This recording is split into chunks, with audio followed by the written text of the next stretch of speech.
10-year-old David has his telescope ready for the lunar eclipse, but his mother sends him to bed. As soon as the eclipse finally occurs, something mysterious occurs in the sky, and the ocean dolphins become mad. Then there comes a ray of light, and the dolphins swim about in triumph. The light continues its movement as though in search of something, and halts at certain underwater ruins. In the following morning, David is visiting the grandparents Ben and Mary, who are filling the groceries with their friends in the retirement community they are staying. It is obvious that all these individuals are best friends and make their days brighter being together, even though they are in the age to see the death of some of their members most of the time. Ben does have a small secret, which he does not share with his wife. He has been teaming up with Joe and Art to steal out of the retirement home and cross a gate located in the past to sneak into an empty vacation house with a gorgeous swimming pool. They waste much time swimming and simply taking some peace and quiet. In the meantime, boat tour guide Jack receives some ill-will customers that only pay half of his trip fee. This is not sufficient to rent a place at the harbor, and he might lose it in the nearest future. It is at this point that a gang of weird tourists appears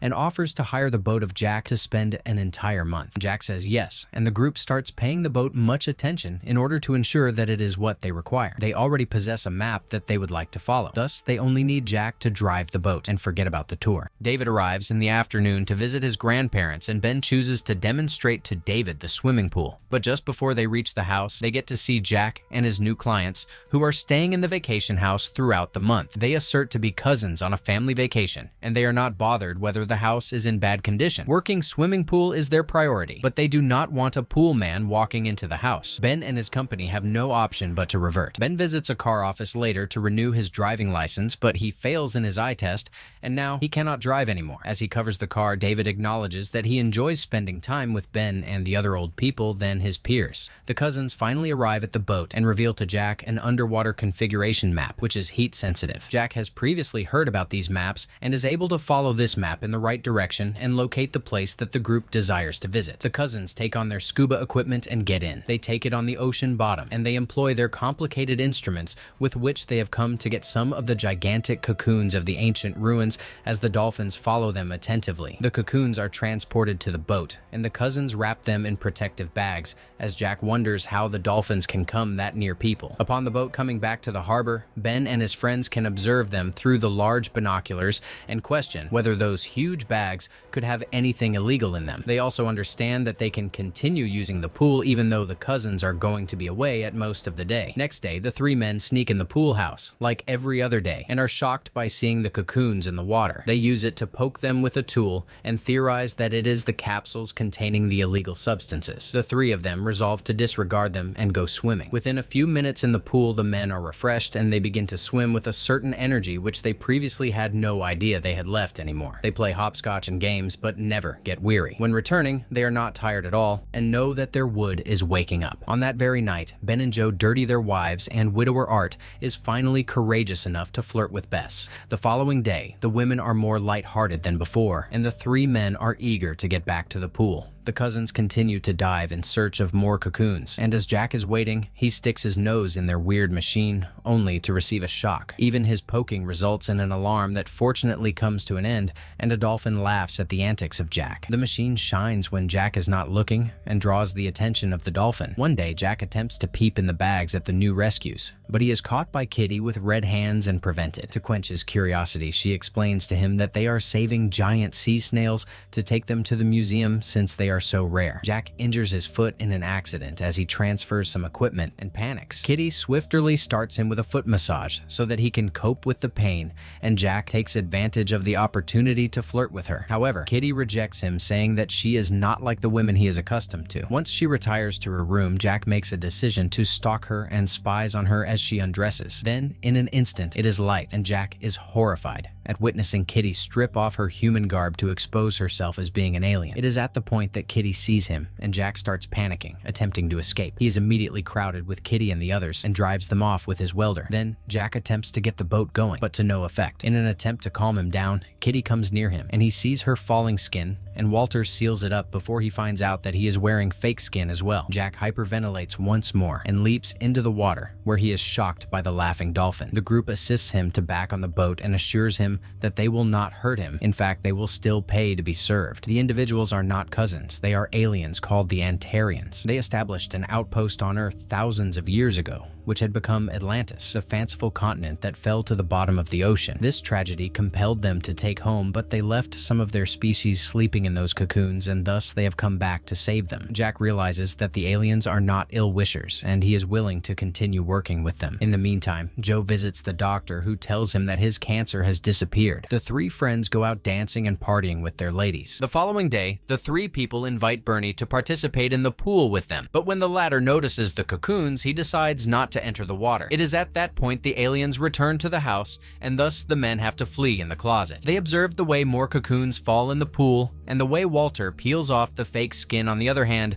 to turn the glow on so that the cocoons also become bright. The remaining group also removes their costumes, and one of them flies over to the room to open the closet to discover the old men. Ben and his friends immediately panic and run back to the retirement home and request the employees to call the police, but they do not believe the story. Their wife Alma shouts at the two until they call the police, but after a police officer shows up at the vacation house, Walter attributes the whole situation to the crazy thinking of old people and tells them he will not press charges as long as the men do not make another attempt. During the following days, the men are depressed and bored since they lost the pool. To worsen the situation, Joe relapses his cancer. Ben comes to Walter and tells him what is happening, and promises that they will not go near the cocoons, they just want to swim. Walter allows them to use the pool after being moved by the fact that Ben wants to save his friend. Later that afternoon, the men ask their wives to go to the pool as well, but Bernie does not dare to have anything to do with the aliens, and does not allow his wife to do so. The other members of the group are having a good time in the water,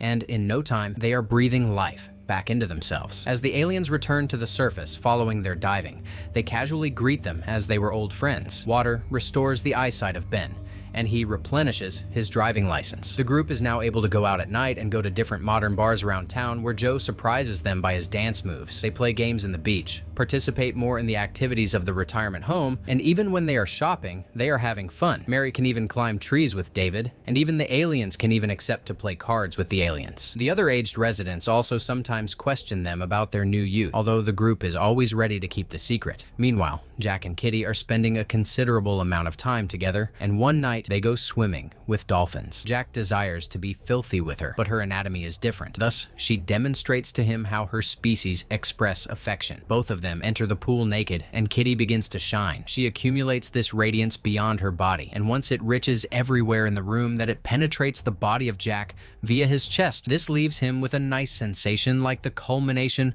of becoming naughty. 1 or 2 nights after that, the revitalized crew takes home a bowling championship, and Ben is concerned that their bragging would attract notice.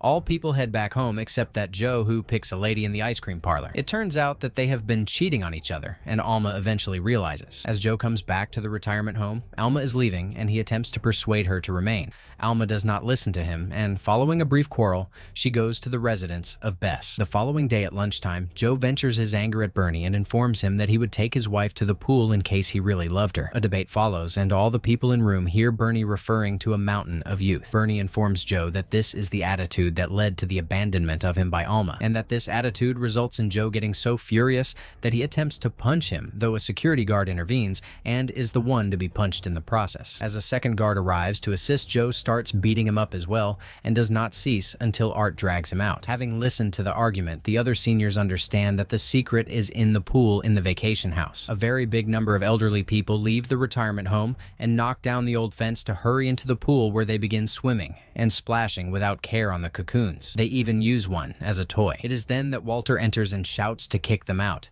He threatens to call police when no one responds, and this ultimately causes them all to go. The aliens then open the cocoons and find out that all the healing power of the pool was used up by the old people, and the aliens in the cocoons are all shriveled and nearly lifeless. Walter tells them that they cannot help them, and he is shocked to see his disguise as a human being cry. In the meantime, Bernie takes some medicine to his wife and realizes that she was dead. The loss is so great that he decides to pick up the body and bring her to the pool where he attempts to revive her. But this is not possible, as the water had lost its power. Walter locates him and regrets that he cannot do anything. An ambulance comes a few minutes later to collect the body, and Ben chooses to visit Walter to apologize on behalf of his people. Walter says that he has never grieved as his species is immortal, but now there are 2 deceased aliens in the cocoons. He is asking to take the other cocoons back in the ocean and have them sleep again until he can return with more power. However, there is no time. He and his crew must fly home the following day. Willful to pay off his error, Ben recalls a group of his friends and they jointly place the cocoons in the boat. Jack brings them to the right location, and the seniors are provided with diving equipment to assist in hauling the cocoons back to the ruins of Atlantis as well. The cocoons are safely concealed as the dolphins move around them. After the entire process is completed, Walter mentions that he could not save his friends, so there is spare space in the spaceship. The old humans can also abandon Earth and begin a new everlasting life on the alien planet if they wish. The seniors accept, but first they must pack a couple of things. Ben explains to David that they are moving out,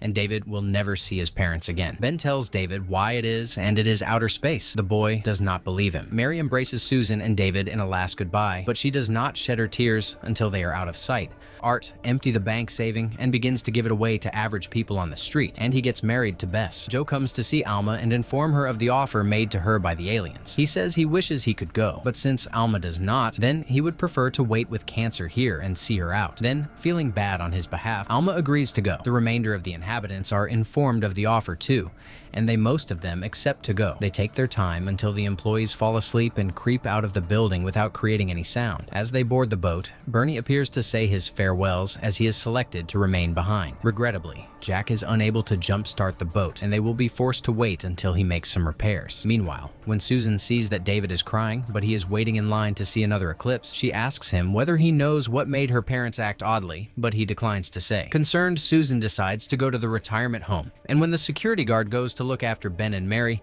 he finds all the beds vacant. He makes an instant call to the police, who begins to search the area with the help of Susan. But at last, David notices the boat departing, and he dashes down the harbor, leaping at the last moment to board with his grandparents. The police presume this to be a kidnapping and notify the Coast Guard. Before long, choppers and other boats are in pursuit of the group. Jack drives his boat more quickly, and a chase erupts when the police threatens to board his boat, knowing that he is putting his grandparents in danger. David embraces them one more time and then leaps into the water. The Coast Guard focuses on rescuing the kid, and the boat belonging to Jack gets to go without any trouble. As the eclipse finally sets in, a spaceship appears in the sky and shoots out a dense fog to keep the Coast Guard at a distance. The ship is lost in the fog, but in the middle of the fog, the spaceship switches on a bright light to locate the ship belonging to Jack. Walter gives him much more than they had agreed upon to purchase a new boat, and he owes him a debt of gratitude because he is a good friend. Jack embraces Walter and kisses Kitty, who vows to visit next time they pay Earth a visit. That is when the beam of light of the spaceship starts picking the boat up, and Jack jumps into the water and takes off in a life raft. As the fog clears overhead of their escape, the aliens and the old man are picked up into the large spaceship, which hurries away into space. The following morning, there is a funeral of all the old people who were supposedly lost at sea. Susan screams after her parents, and David gazes upon the sky and at last believes Ben.